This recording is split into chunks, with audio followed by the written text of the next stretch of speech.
Pondok Pesantren Perut Bumi Al-Maghribi.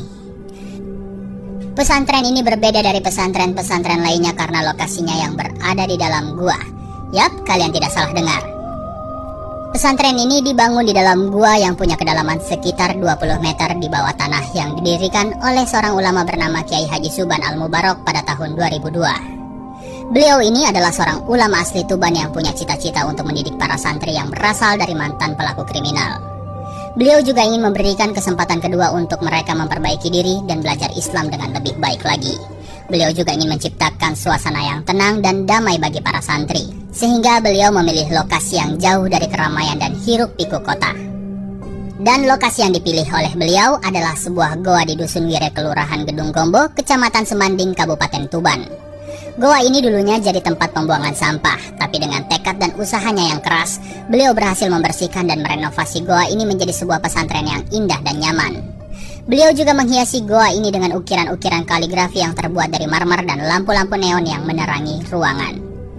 Pesantren Perut Bumi Al-Maghribi punya luas sekitar 3 hektar dan terdiri dari beberapa bangunan dan fasilitas. Di dalam goa terdapat masjid, kelas, ruang pertemuan, ruang istighosah, tempat pertapaan, kamar mandi, dapur, dan asrama santri. Semua bangunan dan fasilitas ini dibuat dengan memanfaatkan lorong-lorong dan ruangan-ruangan di dalam goa. Di goa ini para santri bisa belajar mengaji, membaca kitab-kitab kuning, menghafal Al-Quran, dan berbagai ilmu agama lainnya. Salah satu hal yang paling menonjol dari pesantren ini adalah Masjid Ashabul Kahfi Perut Bumi Al-Maghribi. Masjid ini dinamakan Ashabul Kahfi karena terinspirasi dari kisah para Ashabul Kahfi. Masjid ini tidak punya menara ataupun kubah seperti masjid pada umumnya, melainkan hanya gapura dan pintu dari batu yang menjadi pintu masuk ke dalam gua. Di dalam masjidnya kita bisa melihat batu-batu stalaktit dan stalagmit yang menghiasi langit-langit dan dinding-dinding gua. Ukiran-ukiran kaligrafi yang biasanya ditempel di dinding tembok, di sini diukir langsung di dinding gua dengan menggunakan sebuah alat yang khusus. Penerangan di masjid ini juga tidak terlalu terang, yang memberikan kesan misterius dan religius.